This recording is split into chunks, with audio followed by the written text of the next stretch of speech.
বেশি লিন হয় নাই কিন্তু। তো হে এভরিওয়ান, কি অবস্থা সবার? আশা করছি সবাই ভালো আছেন। So welcome to my new another blog. So আমি সচরাচর বাসা থেকে একটু কমই বের হই, তো বের হইলে ট্রাই করি যে একটা ব্লগ বানানোর জন্য, আপনাদের সাথে কানেক্ট থাকার জন্য, বাট অনেক সময় সেটা হয়ে ওঠে না। আর এই কয়দিন তো বৃষ্টিতে পুরো একেবারে শেষ। হয়তো বা দেখতে পাচ্ছেন যে আমি একটা ডে দিয়েছিলাম যে এখানে হচ্ছে বাইক নিয়ে অনেক পানির মধ্যে আটকা পড়ে গেছি। তো রাইট নাও হচ্ছে আমার গন্তব্যস্থল কালামপুর। এটা হচ্ছে গিয়া ঢাকা মানিকগঞ্জ হাইওয়ে আর কি, ঢাকা আরিচা হাইওয়ে। এই রাস্তাটা খারাপও বলবো না, আবার ভালোও বলবো না, তার কারণ রাস্তাটা একেবারে স্মুথ না, অনেক খারাপ রাস্তা। এখানে টানলে বিশেষ করে এদিক দিয়ে ট্যাঙ্ক স্ল্যাপ হওয়ার সম্ভাবনা আছে। এই ট্রাকটা কোন দিকে যাইব? বামে সিগন্যাল দিয়া, হ্যাঁ রে।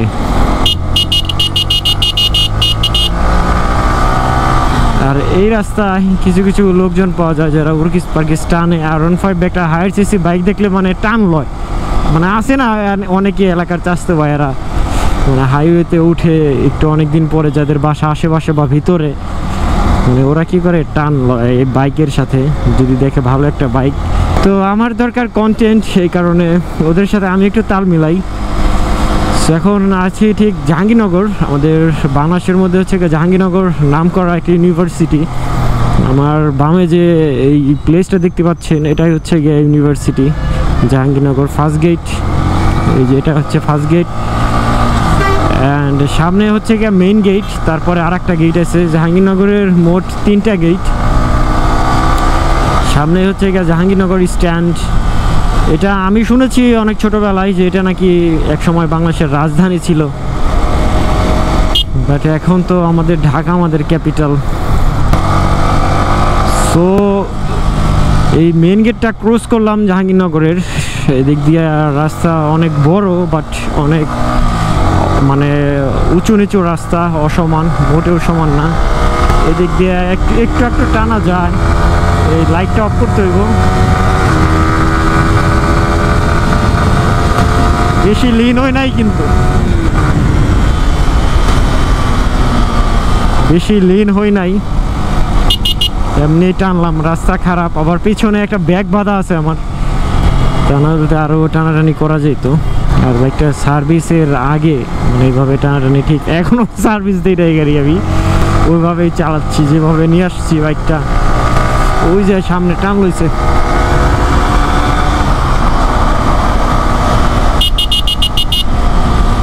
আইসে রে, ওটা তো অনেক টানতেছে আর টান লইছে।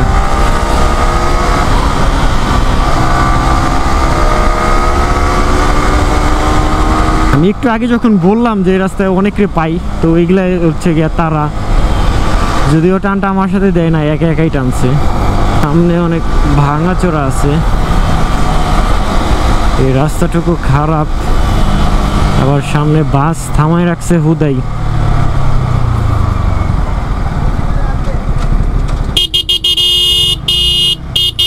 এটা এখানে প্যাসেঞ্জার নামাইলো, রাস্তা ব্লক করে, আর পিছে একটা প্রাইভেট কার ছিল দাঁড়ানোই। ওদের বাপ দাদার রাস্তা রে, কি একটা অবস্থা। মানুষের সাথে খারাপ ব্যবহার করতে চায় না, বাট হওয়া যায়, আমার কিছু করার নাই। মাথা গরম হয়ে যায় ওদের কর্মকাণ্ড দেখলে, বিশেষ করে অটো রিক্সাওয়ালারা। গরিব মানুষ তো সেফ সাইডে চালাবি না, লাগাই দিয়ে কয় মামা গরিব মানুষ। মানে একটা বিধিক ইচ্ছা অবস্থা, না পারা যায় কিছু বলতে। আর ক্ষতিপূরণের কথা তো বাদই দিলাম, আর সবচাইতে হচ্ছে কি মনের অশান্তি। এটা জাহাঙ্গীরনগরের বাস, এদিকে ঢুকলেও মনে হয় রঙে যাবে। ইউনিভার্সিটি আলাদা তো আবার রাইট রং মানে না, যখন যেদিক দিয়ে মন চায়। আমার বামে হচ্ছে গিয়ে সাভার গল্ফ ক্লাব। সাভারে একটা গল্ফ ক্লাব আছে, অনেকেই হয়তো বা জানে না, এটা আমাদের গল্ফ ক্লাব। আর ডাইনে হচ্ছে গিয়ে ক্যান্টনমেন্ট কলেজ, একটু কলেজ ক্যাম্পাস। এটা যেটা দেখতে পাচ্ছেন গল্ফ ক্লাব এরিয়া কিন্তু অনেক বড়। এখানে একটা বারও আছে, যারা হালকা পাতলা নাস্তা পানি করেন। এখান দিয়ে লোকাল লেন চুজ করতে হবে। এই যে সাভারের হচ্ছে গিয়ে গল্ফ ক্লাবের গেট। গল্ফ ক্লাব মানেই হচ্ছে গিয়ে মাল। সেখানে মেইন লেনের চাইতে লোকাল মানে বেশি ফাঁকা থাকে। মেইন লেন মানে প্রবলেম, এটা সামনে গেলে হয়তো বা দেখাইতে পারবো যদি জ্যাম থাকে এখন, বাট আমি রিস্ক নিলাম না, এই কারণে হচ্ছে গিয়ে বাম দেয় ঢোকা। তার কারণ সামনে যারা নবীনগর চিনেন বা আশেপাশে আছেন, আমার ভিডিও দেখতেছেন এই মুহূর্তে, মানে ওনারা কিন্তু ঠিকই জানেন যে নবীনগর কেমন একটা প্লেস। ডান দিকে হচ্ছে গিয়া চান্দরার ওদিকে, আর সোজা তো মানিকগঞ্জই। আর আমার বামে হচ্ছে গিয়া স্মৃতিসৌধ, এইটার পেছনেই হচ্ছে গিয়া স্মৃতিসৌধ আমাদের, যেটা ছোটোবেলায় আসতাম, আর বড় হওয়ার পর আসি না, যেহেতু সাভারেই বাড়ি আমার, সাভারেই বাসস্থান। এই যে ডাইনে এই দিক দিয়ে দেখতে পাচ্ছেন কিনা জানি না ক্যামেরায়, অনেক বাস গাড়ি টাড়ি সব কিছুই থামানো। আর এই লেনটা কিন্তু ফাঁকা, দিব্যি যাচ্ছি, ওই লেনের চাইতে এই লেন, এখান থেকে কিন্তু ভালো যাচ্ছে। এখানে পুরাটাই জ্যাম জ্যাম। যাক, আমার থিওরিটা আজকে কাজে লাগছে। এই থিওরিটা আবিষ্কার করছে একজন স্পেশাল মানুষ, তার নামটা এখানে নট মেনশন, তার নামটা আমি এখানে মেনশন করছি না। এই যে টেসলা আবার উল্টাও আসে এদিকে।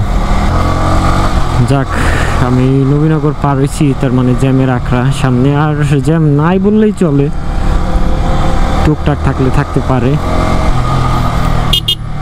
এখানে আবার একটা কাটা বানায় নিয়েছে ওনারা নিজের মনের মতো, না সড়ক কর্তৃপক্ষ দিয়েছে আমি জানি না, বাট ক্যামেরাটা চলতেছে সূর্যের অপোজিটে, ফুটেজটা বেশি ভালো আসবে না, তার কারণে এদিকে পশ্চিম সাইড। এই যে একজন মেন রাস্তা দিয়ে হাঁটতেছে এদিকে, মানে এর কোনো শোকতাপই নাই।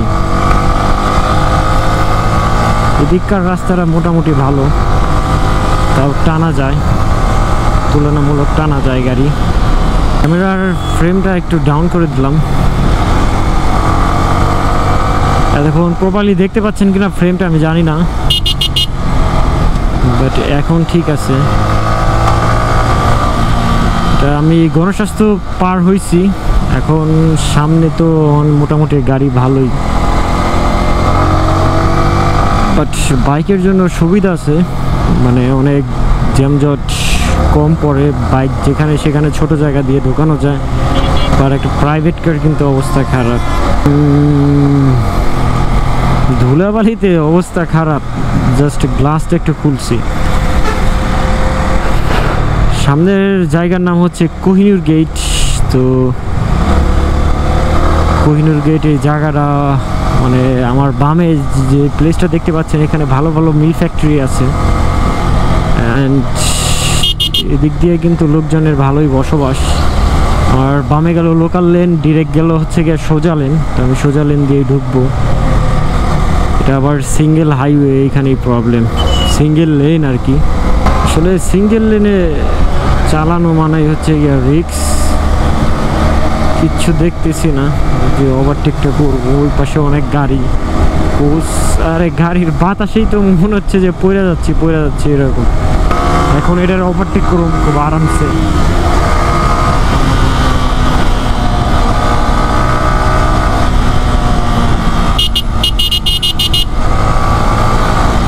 এত বড় বড় লরি চলে এই জায়গায়, আর ট্রাক তো বেপরোয়া, এটা সবাই জানি আমরা। একটা ওভারটেক করলাম এই জায়গায়, মাথা নষ্ট overtake. So by the way, একটা জিনিস নিয়ে ফাইট করতেছি, সবাই আমার জন্য দোয়া করবেন, জিনিসটা যেন হয়। সিঙ্গেলের রাইড দিতে কিন্তু আসলে অনেক ভালো লাগে, বিশেষ করে আমার অনেক ভালো লাগে। গাড়িটা ভাগে তখন, মানে ভালোই ভাগে।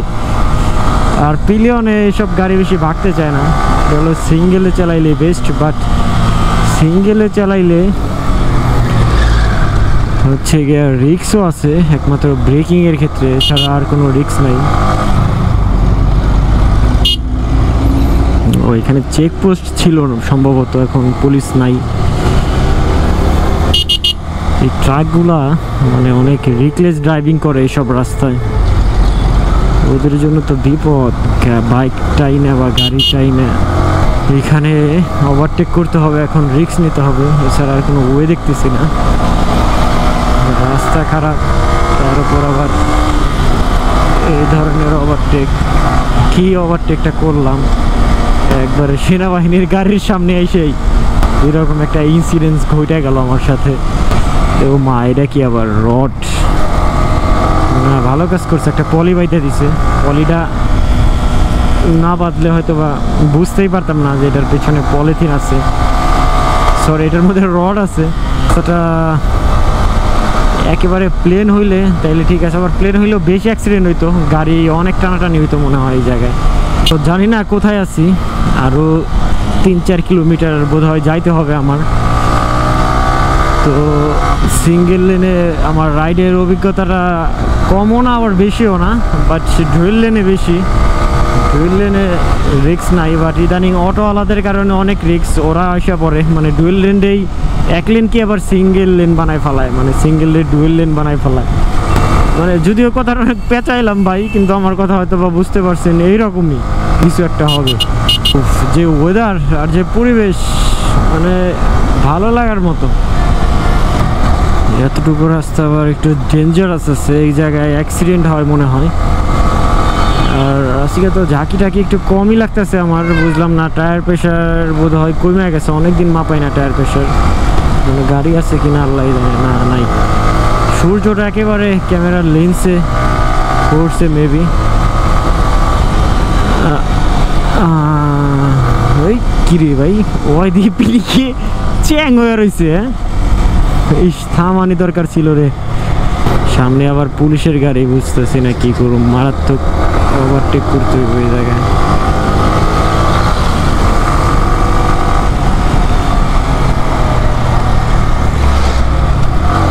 ওই লেনটা খালি।